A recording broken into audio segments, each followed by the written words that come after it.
Hi, I'm Amy and I'm with Frogsong Organics, and I wanted to share why we decided to go solar. My husband and I started an organic farm almost 12 years ago, and when we started the farm, we had the goal of keeping in mind the triple bottom line of sustainability. So that includes our energy use and our impact on the environment. And we wanted to go solar. We just didn't have the means to do so until we were further along with our farm. And when we found PPM Solar, they helped us get set up with a company who got us the REAP grant, which is the Rural Energy for America program, which helped the project be more affordable.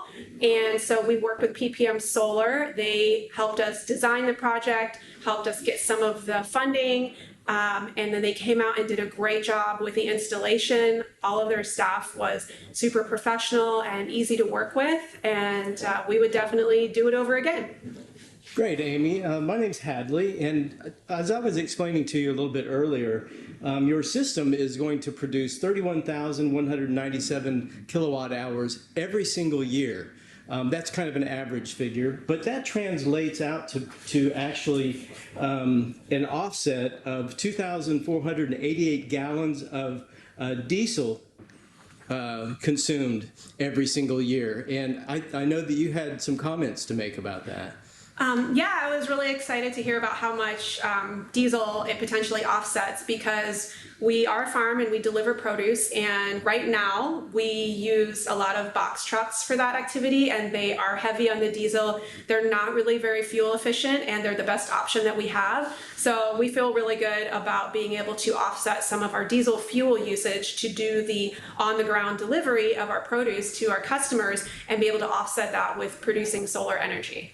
Thank you. So again, you got motivated to go solar several years ago, and you've since done that. So why did you choose PPM Solar over other companies? Did you research other companies and things too, or what was your process? Well, to be honest, our kids went to school together, and so I met Jason through the schoolyard drop-off and pickup, and saw the PPM Solar sticker on the back of his vehicle, and talked to him about hey, how can I go solar? And he let me know about the REAP grant, and so we got rolling that way. Oh, I got you. Yeah, so it was a community connection. Yeah, sounds like it really was. That's really wonderful. So what was your experience like during the installation process? The installation process was great. All of the staff that came out were very professional and courteous and did a great job, and helped set up the internet, wireless internet at our pole barn to help us see the power generation, and then that was also a benefit for our farm to be able to have the wireless internet set up.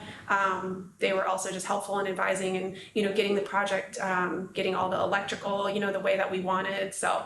Oh, good. And so what would be your advice at this point to maybe other farms or just other individuals considering going solar? I would recommend to all farms or individuals to definitely look at what kinds of grants and other opportunities are out there, and then figure out what your power needs are, and talk to a company, get a couple of bids. Definitely getting a couple of bids is a great idea, but at the end of the day, you want to work with people who are going to do a good job and be easy to interact with, and that you feel comfortable with having the folks on site doing the installation. That's really important to us, and people that are really excited to do the work and happy to be there. So yeah, I feel like we got a really good installation, good project. The power has been great. It's been producing plenty of power. And so do you recommend PPM Solar then? Oh yeah, I recommend PPM Solar. Thank you. Great. Thank you so very much for your time today, Amy. Yeah, it's been a real pleasure seeing you again. We're looking forward to being at that event coming up as well. Yeah, definitely. Everybody should come out. It's going to be a great time for families. Entry is free and the music is free, and then you can come out and you can reserve a spot to pick strawberries. That is by reservation, and then we'll also have you pick onions and peas available. I believe it's going to be snow peas, and we'll also have some food available for purchase, so you can bring your picnic blanket, your camp chair, and come out and have a good time on the farm.